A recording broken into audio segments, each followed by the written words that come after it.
This small country in the Middle East is one of the most controversial and most confusing nations in the world. For the last 40 years, Israel has been entangled in one regional conflict after another, sometimes even fighting on two fronts at once. And yet, despite all that, it ranks among the richest and most prosperous countries on Earth.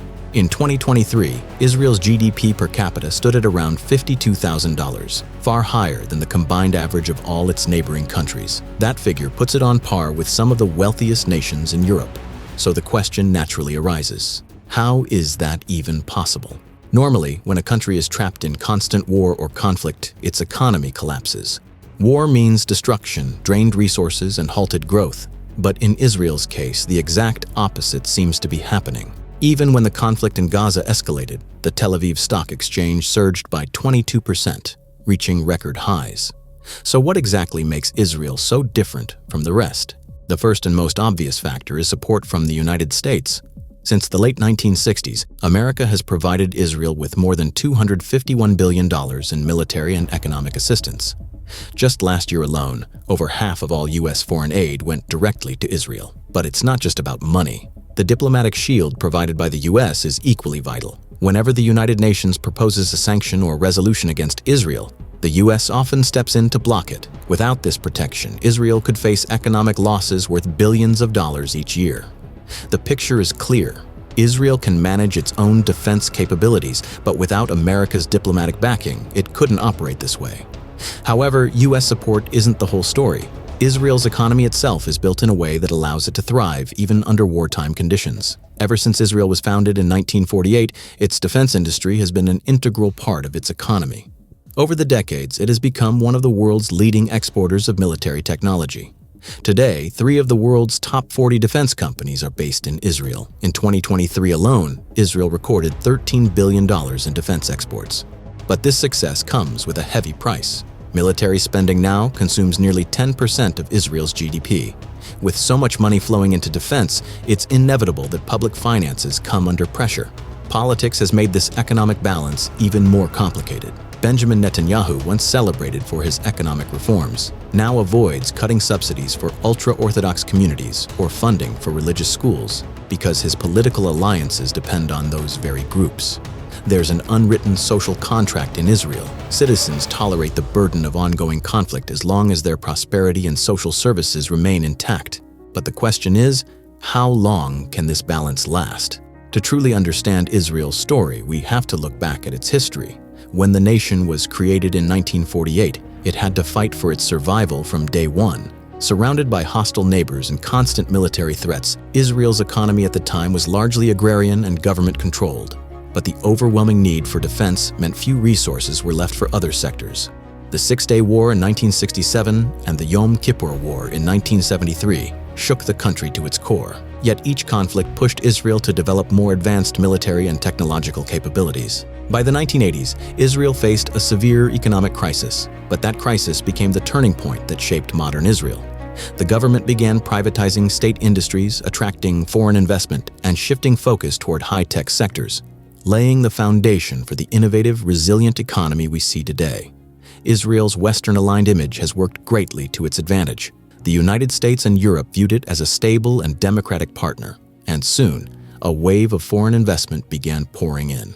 During the 1990s, Israel offered tax breaks and zero-interest loans to encourage investors to put money into new industries.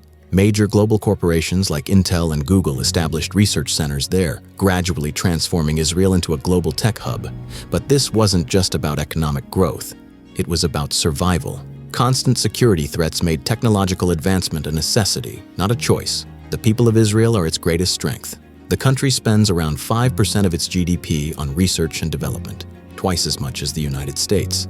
In the 1990s, about 1 million skilled immigrants from the former Soviet Union further boosted the economy. Yet, perhaps the most defining factor is compulsory military service. Nearly every Israeli is required to serve in the army. Those who train in elite military units gain deep expertise in cutting-edge software and cybersecurity, skills they later channel into startups and tech companies. Nearly 90% of Israel's high-tech sector workforce consists of army veterans. While its neighboring countries rely on oil and natural resources, Israel built its economy on human capital, innovation, and entrepreneurship. And that's its biggest advantage. Since 1949, the United States has provided Israel with over $318 billion in military aid. This has allowed Israel to modernize its army while also investing in other sectors. A large portion of this U.S. aid is spent domestically, which boosts both jobs and innovation. And it's not just financial assistance that matters. Diplomatic backing is equally vital. During the 2023 Gaza conflict, when several countries attempted to impose sanctions, the U.S. stepped in to block them, once again underscoring how crucial American support remains to Israel's stability and global standing. But that doesn't mean Israel is completely safe. The pressure of ongoing conflicts is now clearly visible. Rising tensions with Gaza and Lebanon and the potential for a clash with Iran have placed a heavy burden on public finances. By the end of 2023, Israel's budget deficit, which was 4.6%, is projected to reach 10%. The cost of war is now estimated at around $270 million per week. And when hundreds of thousands of people are mobilized into the army, it means that essential industries and public services are suddenly short of workers. In the final quarter of 2023, Israel's GDP contracted by 19.8%. Consumer spending fell by 27%, while tourism and retail sectors almost came to a halt. Private investment, especially in real estate and tech, dropped by nearly 70%. Around 18% of the workforce was affected by evacuations and military mobilization. On top of that, the cost of housing 300,000 displaced people in hotels, combined with ongoing military expenses and political bargaining, is putting even more strain on the economy. For now, Israel still holds a strong financial position. Its debt-to-GDP ratio is below 60%, it has over $191 billion in foreign currency reserves, and a current account surplus exceeding $20 billion. But the big question is, how sustainable is this? The war's cost could exceed $70 billion in the next few years, and the debt ratio is projected to climb to 67% by 2025. So far, the government's plan has been simple: borrow more. But how long can this strategy really last? Israel's greatest strength has always been its unwritten social contract. The public accepts the burden of constant conflict, but only as long as their quality of life and social services remain intact. Now, however, rising defense spending is starting to squeeze social services. If healthcare, education, and subsidies begin to suffer, public support could weaken. Netanyahu's politics make this equation even more complex.